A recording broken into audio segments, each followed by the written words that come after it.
Hey, what's up, guys? It is I'm Mark Yoon, and today I bring another hopefully exciting video. So what I got for you today is what we know so far, like I guess a compilation of everything that we know that's happening for Soul Calibur 7 thus far. Granted, there may be some spoilers for you if you didn't finish Season 2, so I just want to make you aware of that, just in case. So let's just jump right in, and we'll start with the first things that I am 100% expecting in Soul Calibur 7. The first thing is new characters such as, or returning characters such as Zwei and Viola. Viola, if you played her Soul Chronicle, then you see the beginnings of her psychic abilities being unlocked, or at least investigated by Aswell. You see him looking into an orb, similar to the one that she uses in Soul Calibur 5, and in that orb we see the image or visage of Viola. So obviously, we all know that Amy is Viola, just with her psychic abilities unleashed, so this seems to be setting up for Soul Calibur 7, her entrance. And right alongside of that, if you actually read the library, or if you check out my series Vocal Library, there's a playlist on it. When you unlock a bunch of different materials in the library, you can also find out a bunch of, I guess, tidbits leading up to Soul Calibur 7, one of those being Zwei.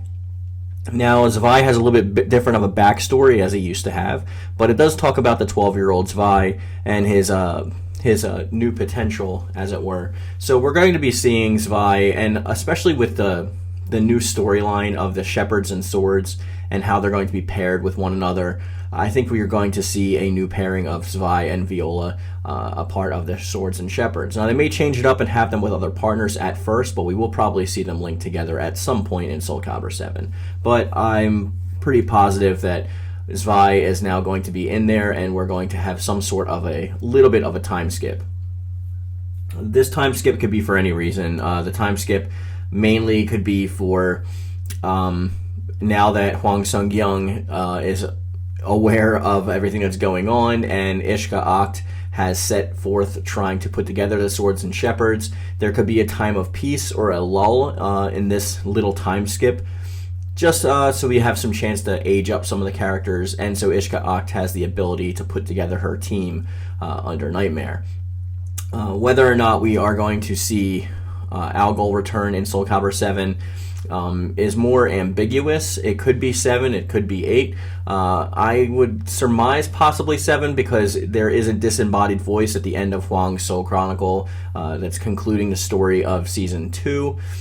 This is before it says to be continued, but you see Ishka Act talking to a disembodied voice in the sky, and this is in fact Algol. So we are going to be seeing some variation of Algol. It's not going to be the same Algol from Soul Calibur 5, obviously, because that timeline is finished.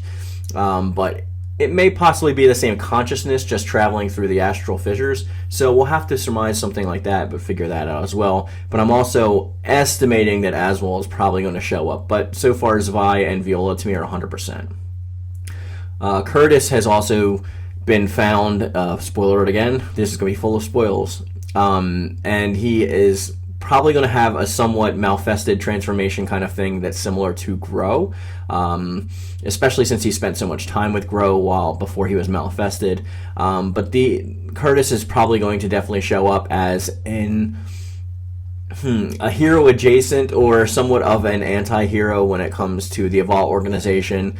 I'm sure he doesn't trust Aswell at this point, and his storyline is probably going to be different from the others, which is why I don't think Curtis is going to be any longer a regular bonus created character. He's probably going to become his own character. Now, here's a couple things that I would like to see return. I would like to see a return of Juan Gobak and Ishka Act in some variation. I think Ishka Act lends to being an actual really good mimic character. I know a lot of people like Alkadon and Edgemaster, and we had previous ones like Kilik and Elysium in 5.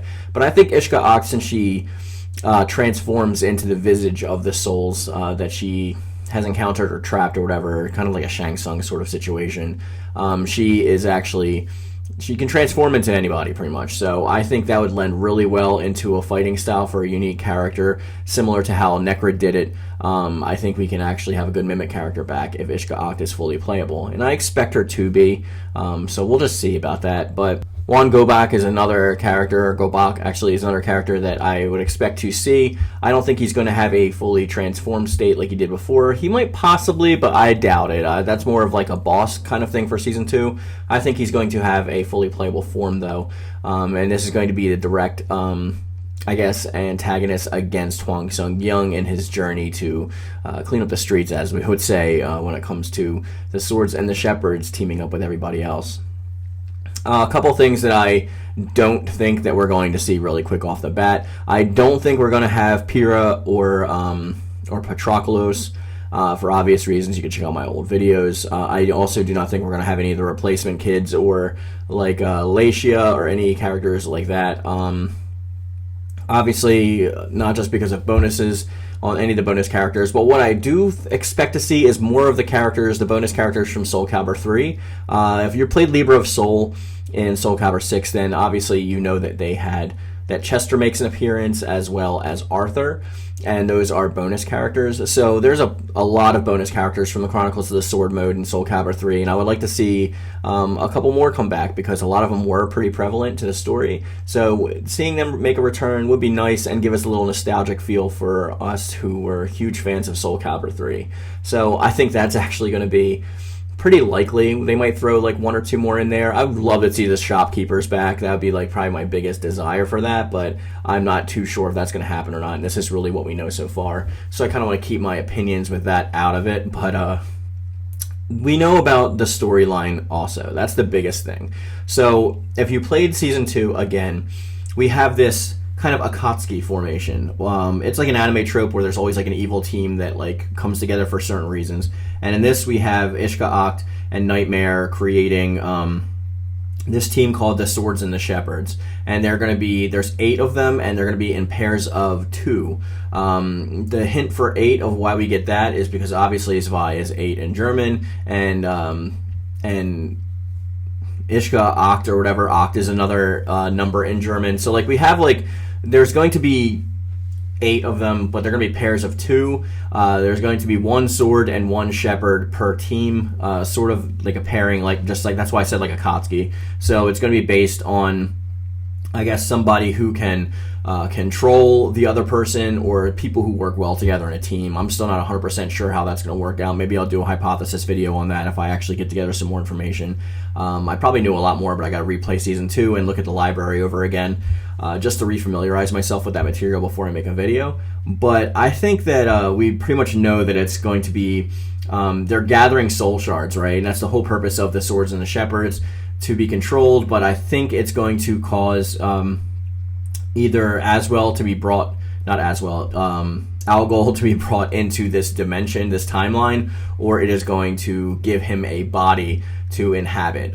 So there's going to be something along the lines of that. Possibly, since Ishka Acht already can transform into a bunch of different characters, it would behoove Algol, if he is a disembodied spirit at this point, to cross through the astral chaos and inhabit her body, just so, I mean, it's going to look like him. He's going to have a new design based on the new timeline, like they all do. But this would be the best benefit. If you have the Nightmare Sword, you get a hold of Soul Calibur and you use all of the Nightmare Sword swords that were scattered about, and you reabsorb all the energy in Ishka Acht. Wait for her to do that. Wait for the Swords and the Shield to do that, and then last minute jump in, inhabit her body, and now you're the final boss. I think that's pretty likely of what's going to happen. Again, I could be wrong on that, but that's just like where I see the storyline going, just using inference from like the data points that we have thus far. But that's mostly what we know about Soul Calibur 7 so far. Let me know in the comment section down below anything else that you'd like to see in Soul Calibur 7. I know I'm going to get a lot of comments of modes back, like Towers modes and things like that, and better stages and more stages. But I want to see some story points that you would like to see touched upon.